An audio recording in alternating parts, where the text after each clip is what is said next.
A lot of people felt that the judging was extremely harsh, rude, a little bit mean. I hear you, girl. Everyone gets the same amount of time. Use it better, maybe.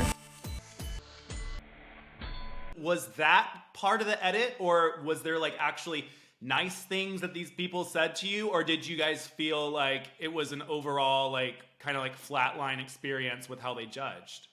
I felt pretty flatline about things. Like, you could definitely, like, some of the critiques, you're just like, what? Like, when they were living for some of Rita's looks, like, I love Rita. She's one of my closest sisters. She's an angel from heaven. But some of the critiques they were giving her were just so untrue to what she was wearing. And it was just like, in my head, I'm just like, why are they saying that? Like, when they were living for her denim look that wasn't denim at all, it was literally stretched jersey. I'm like, that's not denim, though. And then even when she won, like, the first design challenge, I was like, that's a blanket with raw hems everywhere, like, and gloves glued to it. Like, some of these girls made real garments, and they're living for this and reading these other. I was like, what is going on? And like, it just was so confusing, you know? Like, it was just weird. No one take this out of context. Rita deserved her wins. I'm not saying anyone was robbed. That's not what I'm saying. But it's just, you could tell, like, the way they were wording their critiques and their praises. It was just so, like, uncalled for.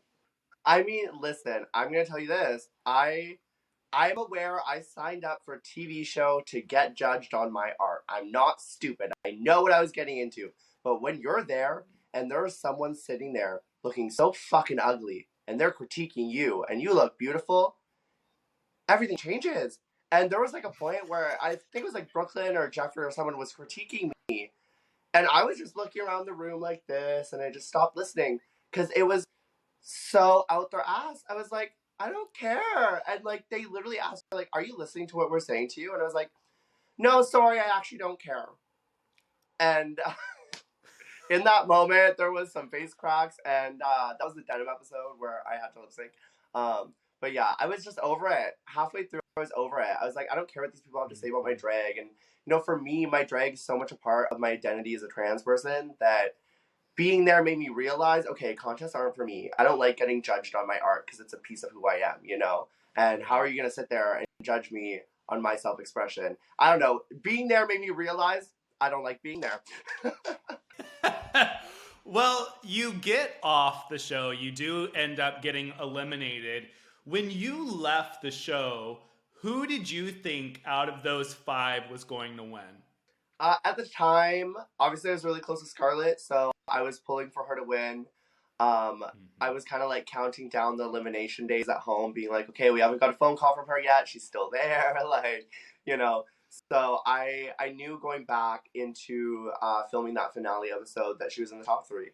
And obviously after watching the lip sync happen, I was like, okay, Scarlett killed that. Like, she fucking killed it. Like, the fucking knee slide across the stage. Like, she did the best in that lip sync. And watching what they showed on TV, it was like, they just kept cutting to Priyanka and like not showing all the cool stuff Scarlett was doing. And we were all in the background screaming Scarlett's name. Like, in that moment, Scarlett was the winner to all of us. But obviously, after watching the season and understanding like what goes into winning, I'm glad Priyanka won. I think that she has done so much with her win, and like the representation that she brings as someone who is a person of color and a visible minority is so powerful and so important. So I'm really happy that Priyanka won. But obviously, like, going through the experience, it didn't seem like she was gonna win. Like, being there and living it, it was never really that vibe. But looking back, it makes a lot of sense. Hey everyone, today's video is sponsored by Philo. Now, Philo is a live streaming app with over 50 different channels, so you can watch all your favorite TV shows in their current season. You can also watch it wherever you need, on the go. If it's on your phone, you can watch it at work. You can also use their unlimited DVR. That's right, it's unlimited, and you can record your shows from wherever you are. And the great thing about Philo 2 is that it is available on your phone, available on your tablet, your computer, your laptop, and also on your TV, like the Apple TV, Roku, Android TV, Fire TV. And so it's very accessible across many different devices. Now, I've been using it especially a lot because it is October and it's Halloween month. They have so many different scary and horror movies that are on their app. You got things like Scream, the Halloween franchise, Fright Night, Carrie, and so much more. I've actually been using them for the past 6 months. I catch all my TV on there. It's so easy to use. It's made life so much easier. So if you're interested in Philo, go check out some horror movies. Go check out some TV shows. Click the link below in my description box and use the code BEN1MONTH. That's BEN 1, the number 1, and month, MONTH, to download the Philo app and get 1 month free. Thank you guys at Philo so much for sponsoring this video. Until next time, enjoy the rest of the show. I would love to know what your experience was like from walking into the workroom and when you started noticing that things were not what you thought they were going to be. Obviously the first day or so, you're so like wrapped up in the fantasy. You're like, oh my god, like I'm a drag race girl, like I'm on TV, there's all these cameras here that I can't acknowledge. I have to just act like they're not there. Oh my god, this is so hard. And then by like the second, third day, you're like just living it. You're like, oh, cameras don't know her. And it like you kind of become the reality show thing. And I would say it was probably like around episode 3, 4 for me when I was like, okay, this is a TV show. Because the first couple episodes, it's like feels very much like, okay, this is a competition. Like we're doing drag, we're doing a thing. And by about episode 3, 4, I was like, okay, like, we're on a TV show. Obviously, I'm not dumb. I signed up to be on a TV show. But it's very, like, you start to see those things switch. And you're like, okay, this is not necessarily just a contest. There's other things at play happening. And, the producers are actually, you're going to say this to her. And today we're talking about this. Today we're talking about mental health. Hey, why are you being so quiet? Don't you want to open up? And I'd just be like, girl, if I open up about my mental health, no one else is getting screen time today, So it was just things like that started to unfold. And I think it was probably like episode 4 when I had my breakdown over lip syncing against Tainomi. They cut out a lot of that breakdown because the breakdown started in the Untucked.